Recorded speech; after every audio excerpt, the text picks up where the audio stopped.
Bonjour à toutes et à tous, vous qui êtes derrière votre écran, eh bien, on est heureux de pouvoir être là ce matin et que vous puissiez eh bien, nous suivre pendant ces quelques chants qu'on va faire. Le but, eh bien, c'est quoi? C'est de pouvoir louer et adorer notre Dieu. Même dans ces circonstances, eh bien, on croit encore que, eh bien, oui, Dieu est vivant, Dieu il agit dans nos vies. Et ce matin encore, je crois qu'on va se faire du bien au travers de ces chants. Et ce premier chant nous dit à nouveau réunis. Alors oui, c'est vrai, on n'est pas réunis dans l'église, on ne se voit pas les uns et les autres. Alors oui, vous nous voyez, mais je voudrais vraiment vous inviter à dépasser cet écran que vous êtes en train de regarder et de pouvoir vraiment rentrer dans la présence de Dieu et louer Dieu avec nous.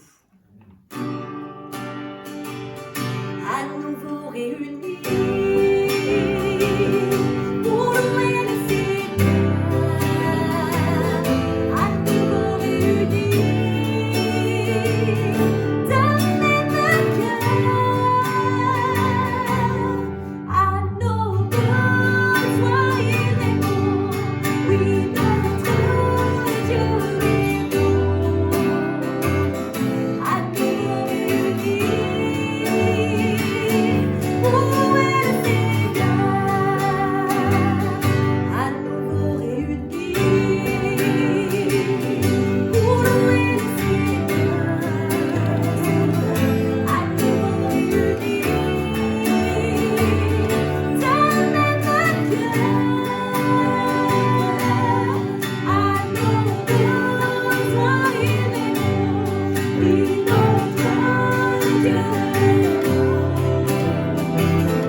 Qui nous dit que Jésus à la croix, bien oui, il a déclaré ces paroles, tout est accompli.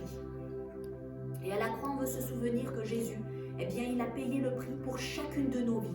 Et c'est le plus merveilleux des cadeaux qu'il ait fait pour chacun de nous. Alors oui, on peut chanter, nous qui avons donné notre cœur à Jésus, on peut chanter ces paroles libérées, rachetées. Réalisons, eh bien, de quoi tout ce qui est notre passé, qu'est-ce qui est derrière nous et de quoi Jésus nous a libérés. On ne veut pas se rappeler de notre péché, là n'est pas la question, mais faire eh bien toute notre joie de ce que Jésus nous a libérés, rachetés, délivrés et pardonnés. À lui soit toute la gloire. À la croix tu as déclaré, tout est accompli, payant le prix de chaque vie. La mort n'a pu te retenir, je sais que tu es Jésus. Si t'es libéré, acheté.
je veux rester.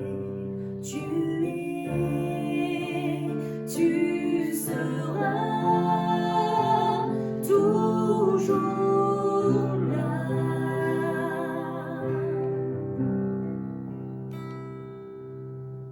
Tout contre toi, près de ton cœur, je peux entendre ta voix, Seigneur. Tu seras toujours là.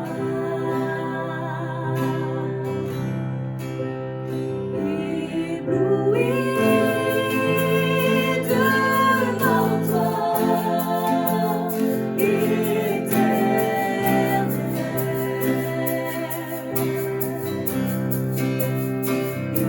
Ébahi par l'amour de ton ciel. Je suis là à tes pieds. Je viens t'adorer. Je désire habiter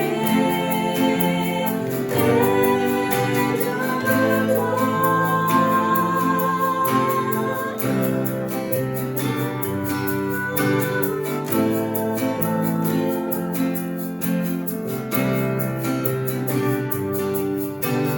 Je vois ton bras, je sens ta main.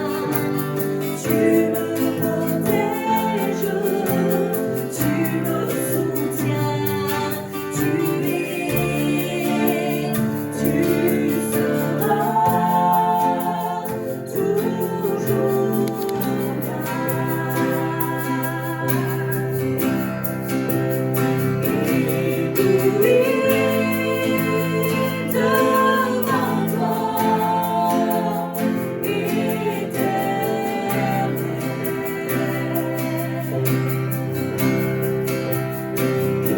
Ébahi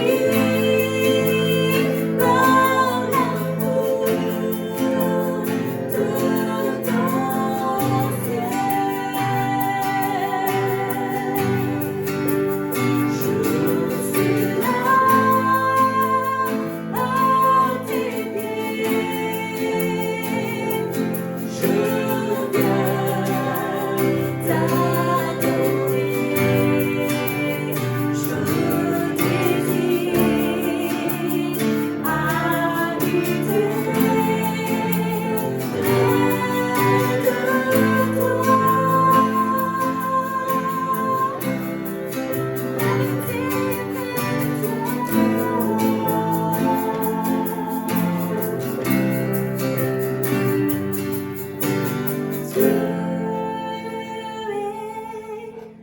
ma lumière devant toi.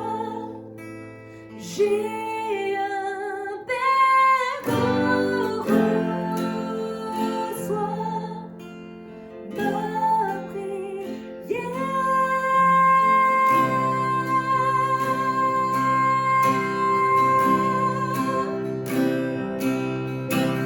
Tu es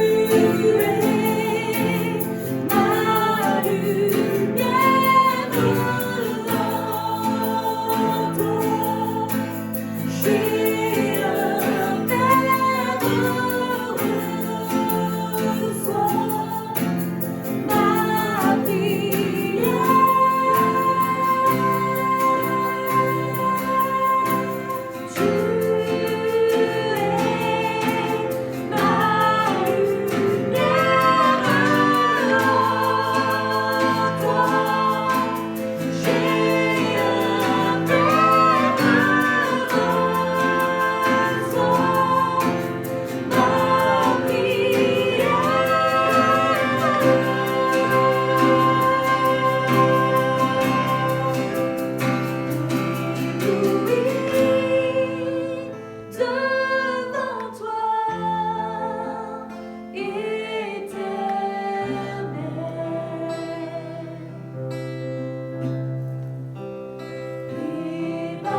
eh bien, je voudrais vous inviter, vous qui êtes là derrière votre écran, peut-être à prendre un temps où vous puissiez élever votre voix, là où vous êtes, pour louer et adorer notre roi des rois, le Seigneur des seigneurs. Faites-le librement, là où vous êtes, peut-être que vous êtes en famille avec vos enfants. Oui, alors élevez votre voix, louez, adorez votre Dieu.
Bonjour à tous, voilà, je me présente, je suis le pasteur Jérémy Gadrois, un des pasteurs de l'Assemblée évangélique de Saint-Gaudens. Donc voilà, bienvenue à tous. Ce matin, on va ouvrir la parole de Dieu ensemble et nous allons l'ouvrir, je vous invite à l'ouvrir dans Philippiens au chapitre 4 et au verset 4.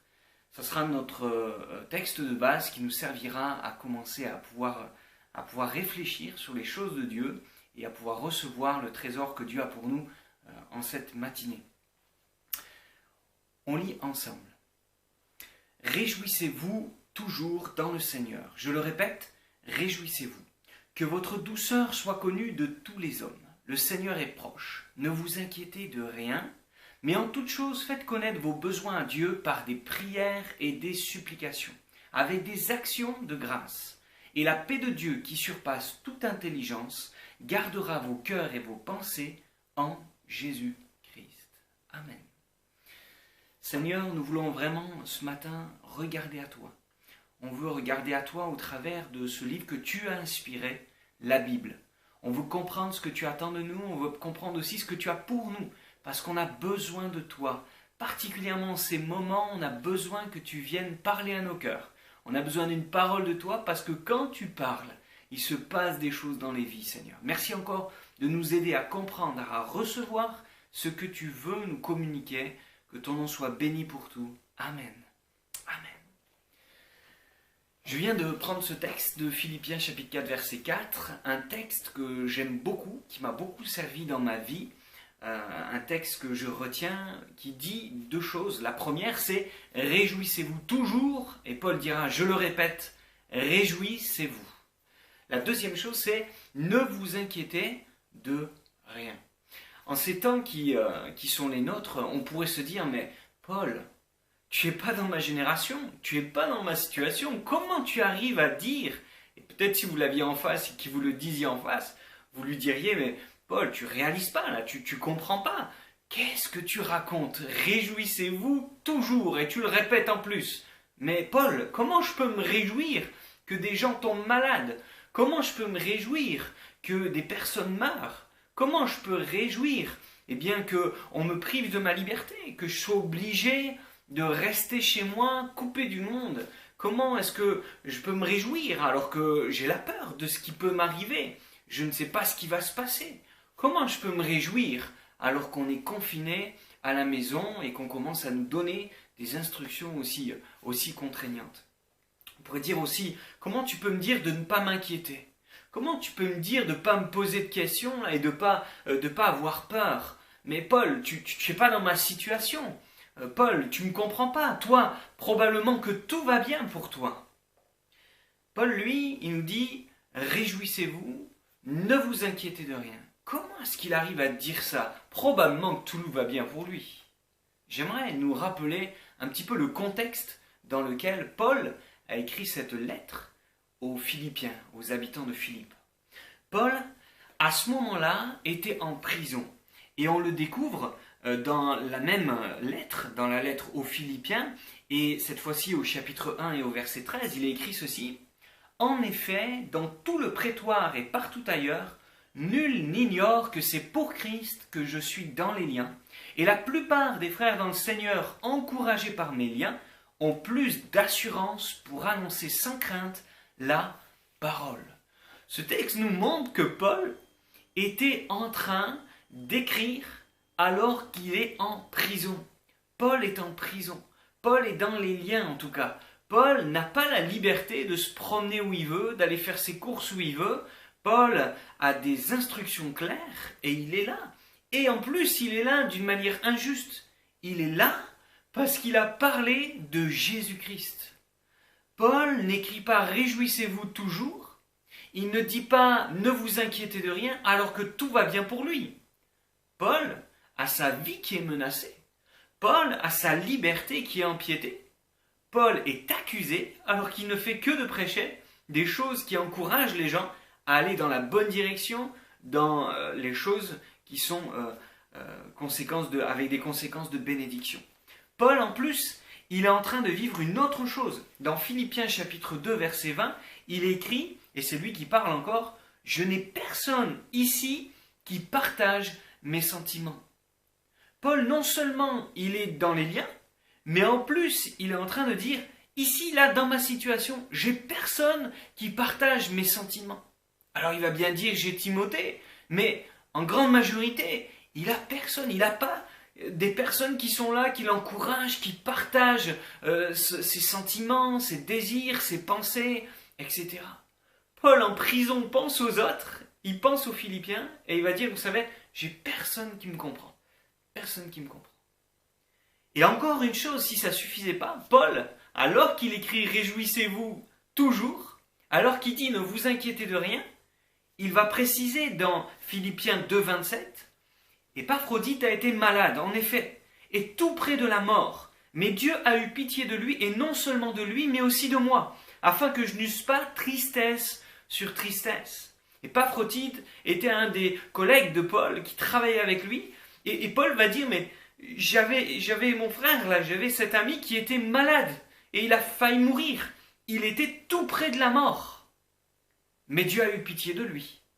Et aussi, surtout de moi, pour que je n'ai pas tristesse sur tristesse. » Ah bon, Paul, tu nous dis de nous réjouir? Et là, tu es en train de dire que tu as tristesse sur tristesse, qu'en tout cas que tu as failli avoir tristesse sur tristesse? Tu es dans les liens? Tu n'as personne qui te comprend et qui partage tes sentiments? Et en plus, tu as un collègue qui a failli mourir? Comment tu peux dire, comment il arrive, Paul, à dire « réjouissez-vous » alors qu'il traverse ces situations? À sa place, je ne sais pas comment vous réagiriez si vous étiez enfermé injustement, sans possibilité de sortir, avec un procès qui est en cours et peut-être même une menace de mort dessus, avec personne qui vous comprend autour, personne qui partage vos sentiments, et en plus, vous apprenez que des gens autour de vous tombent malades et sont au bord de la mort et risquent de mourir. Est-ce que vous arriveriez à dire « Oh, je vais me réjouir, réjouissons-nous, ne nous inquiétons de rien ». Paul arrive à dire ça, pas parce qu'il est dans la facilité et dans les bonnes situations. Il dit ça alors que beaucoup de choses vont mal pour lui.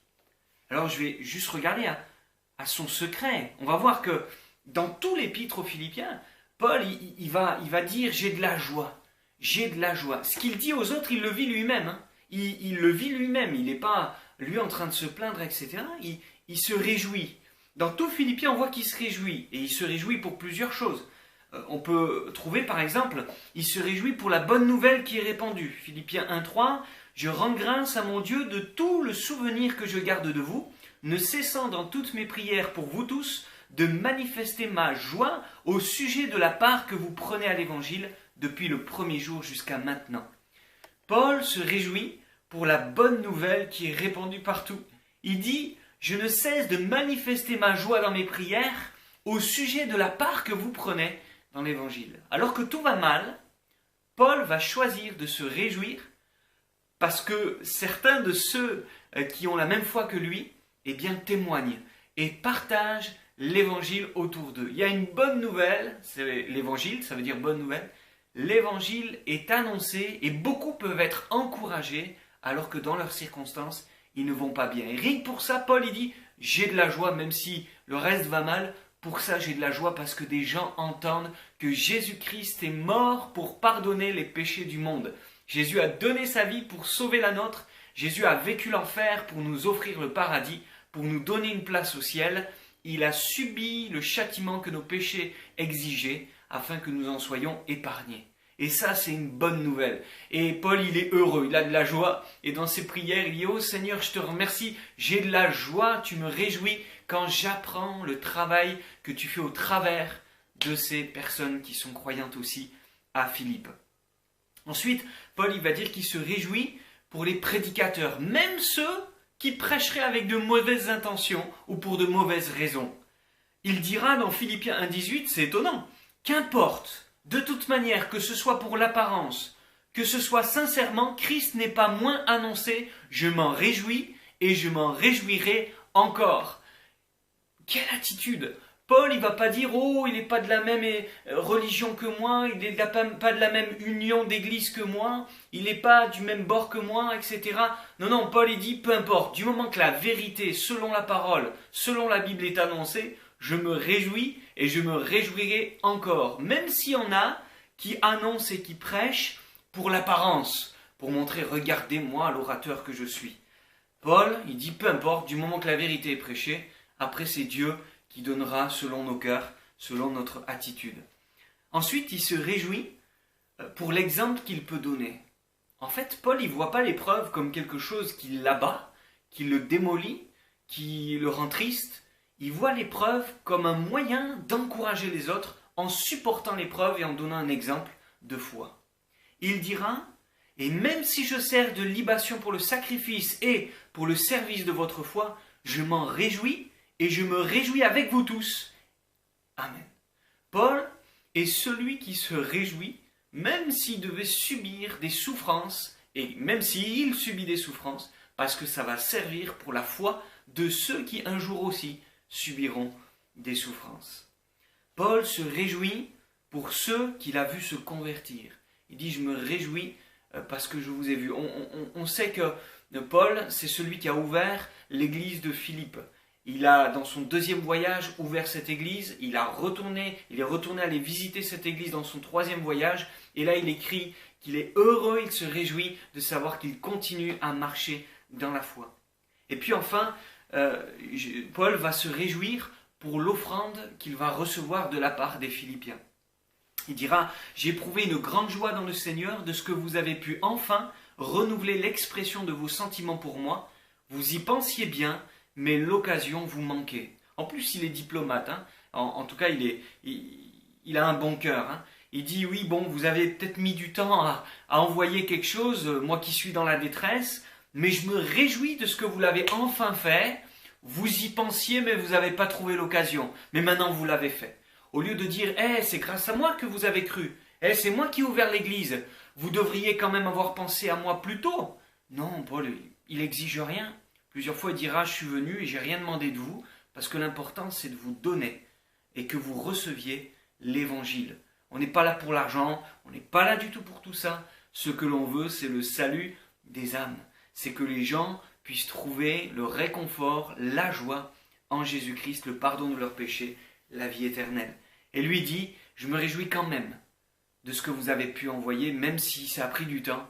Enfin, c'est arrivé et je me réjouis. Il l'avait déjà fait d'ailleurs dans le passé, mais ça faisait un moment apparemment qu'ils n'avaient pas pu renouveler leur générosité et leur soutien envers Paul, qui était lui dans les liens et qui ne pouvait pas travailler pour subvenir à ses besoins. Ils ont envoyé ça et il se réjouit. Réjouissez-vous toujours dans le Seigneur. Je le répète, réjouissez-vous, ne vous inquiétez de rien. Paul, au lieu de regarder à tout ce qui ne va pas, au lieu de regarder aux privations, au lieu de regarder à l'incompréhension et à la solitude, au lieu de regarder à tout ce qui ne va pas, à la maladie de son prochain, aux mauvaises nouvelles qui arrivent, Paul veut se rappeler toutes les bonnes choses et se réjouir de tout ce que Dieu fait et de tout ce que Dieu a promis de faire dans la suite. Paul va enfoncer encore un peu plus le clou. Réjouissez-vous, ne vous inquiétez pas. Et au lieu de se rebeller contre ceux qui nous privent, contre les choses qui se passent, au lieu de lever le poing et de dire « Mais Dieu, si tu existes, pourquoi tu fais ça ?» Ou « Si Dieu existait, il n'y aurait pas tout ça ?» Non, il va dire « Que votre douceur soit connue de tous les hommes. Le Seigneur est proche. » Je m'adresse un tout petit moment à ceux qui ont la foi et ceux qui sont déjà à Christ. Mes amis, mes frères, mes sœurs, nous la famille de Dieu, j'aimerais nous faire penser à quelque chose. Au lieu de se plaindre, au lieu de dire les autorités ils en font pas assez ou ils en font trop, au lieu de critiquer, apprenons à avoir de la douceur.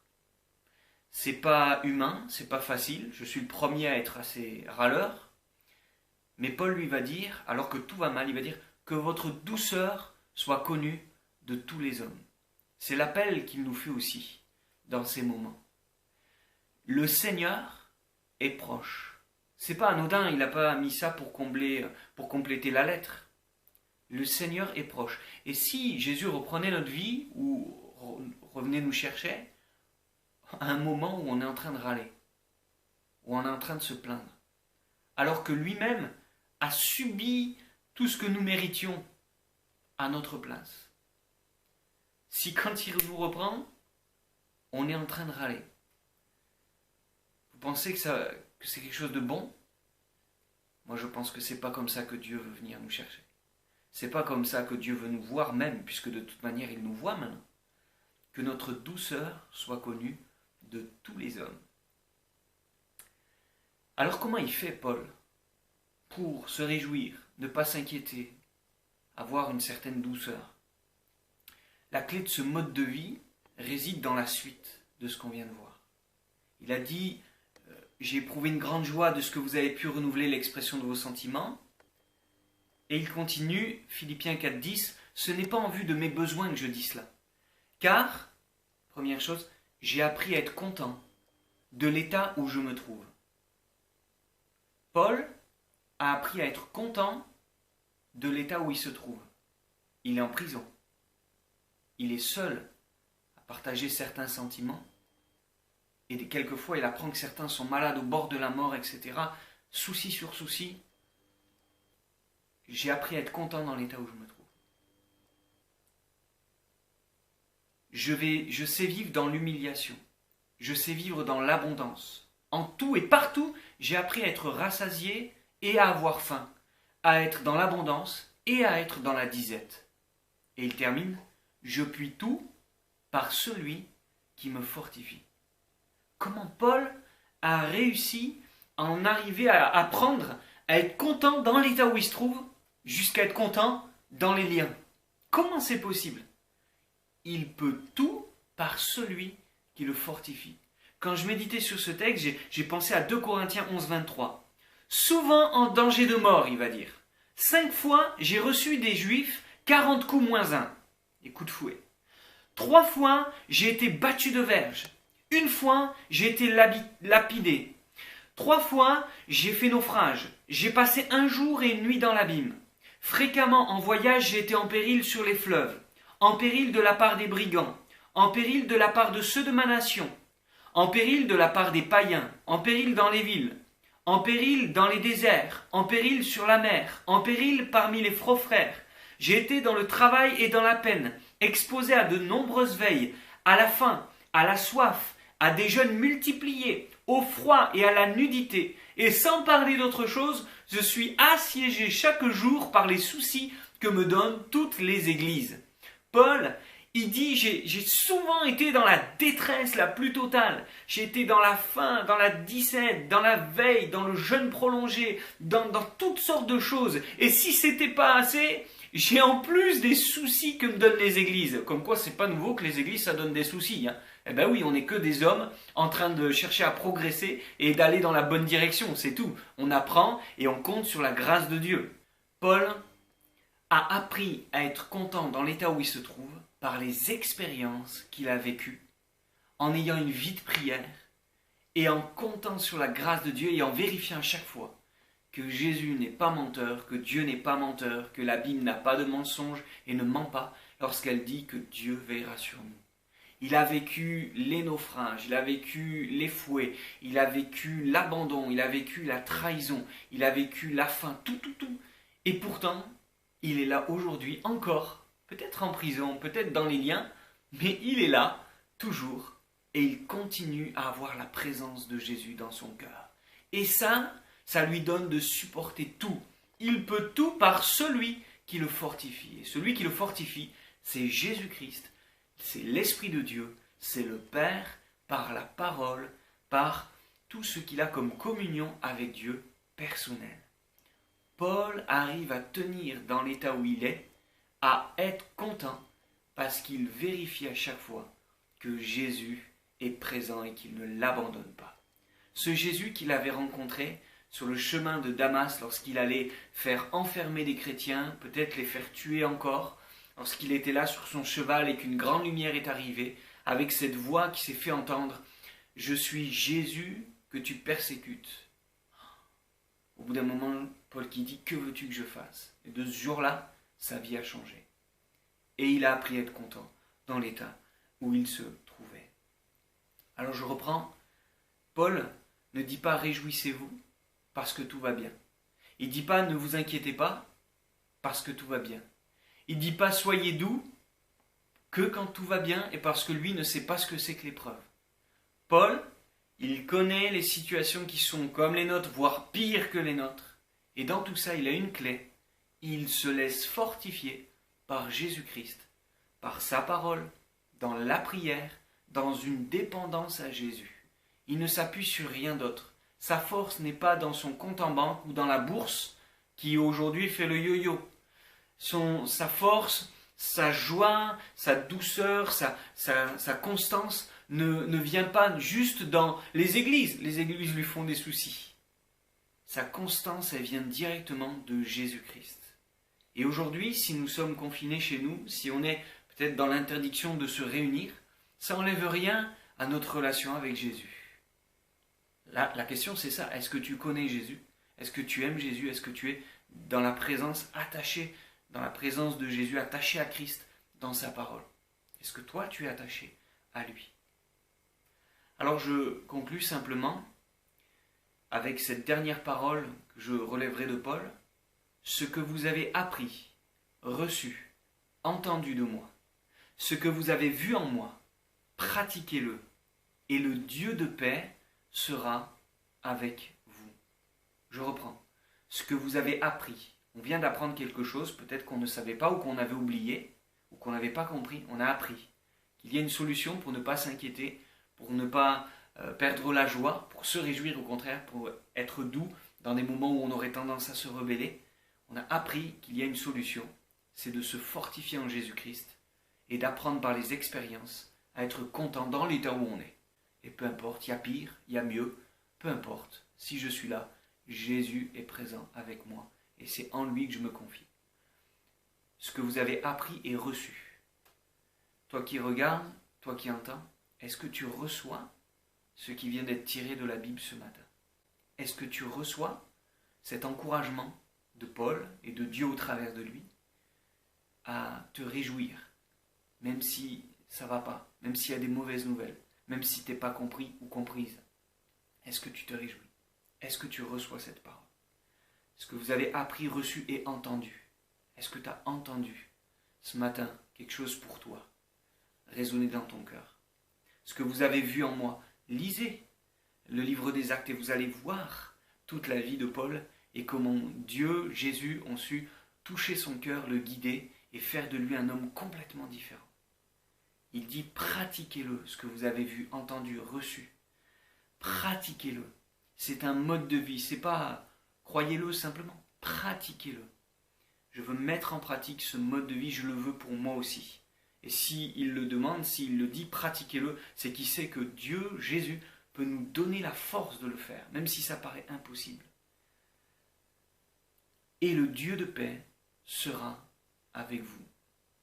En ces temps si tourmentés, est-ce qu'on n'a pas besoin de la paix de Dieu? Moi j'en ai besoin et j'aimerais la recevoir. Tu en as besoin, j'aimerais que tu la reçoives et que cette paix soit contagieuse autour de nous. Et que ceux qui sont autour de nous puissent dire, mais comment ça se fait que tu t'inquiètes pas? Comment ça se fait que tu râles pas?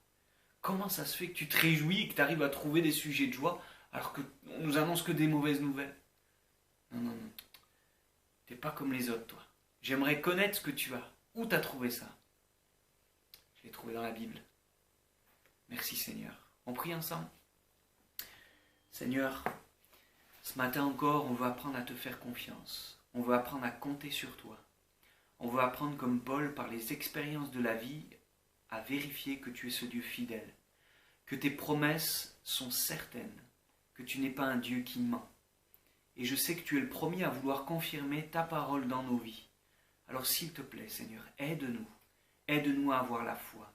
Et que ce matin, Seigneur, il puisse y avoir quelque chose qui naisse ou qui se fortifie en nous pour que nous puissions être des hommes et des femmes joyeuses malgré la circonstance, contents dans l'état où on se trouve, apprenant à regarder aux bonnes choses plutôt qu'à regarder à ce qui nous manque, à ce qu'on voudrait, à être frustré. Seigneur, donne-nous cette joie que le monde ne peut pas connaître sans toi. Donne-nous cette paix que tu nous as promis, Jésus, de nous laisser lorsque tu l'as dit quand tu étais sur la terre. Seigneur, nous voulons vivre ces choses et nous comptons sur ta grâce. On ne mérite rien. Oui, on est des hommes et des femmes comme ces églises qui faisaient des soucis à Paul, qui sommes faillibles, qui ne savons pas tout, qui avons besoin d'apprendre. Encore ce matin, on compte sur toi pour que ton esprit nous enseigne toutes choses, comme tu l'as dit encore. Merci pour tout. Garde chacun de nous. Protège-nous, c'est vrai, Seigneur, de la maladie. Et si nous tombons malades, Seigneur, soutiens-nous, donne-nous de compter sur toi. Paul a été inquiété, Seigneur, dans la maladie de son frère, mais il a vu ta main se poser sur lui, il a été encouragé. Donne-nous d'avoir des encouragements en toi. Et si la tristesse était là à cause du départ de quelques-uns, Seigneur, console nos cœurs et donne-nous l'espérance de la vie éternelle. Au nom de Jésus, Père, je te prie de faire tout ce que tu veux faire en nous, parce que ta volonté bonne, agréable et parfaite. Nous voulons te laisser faire.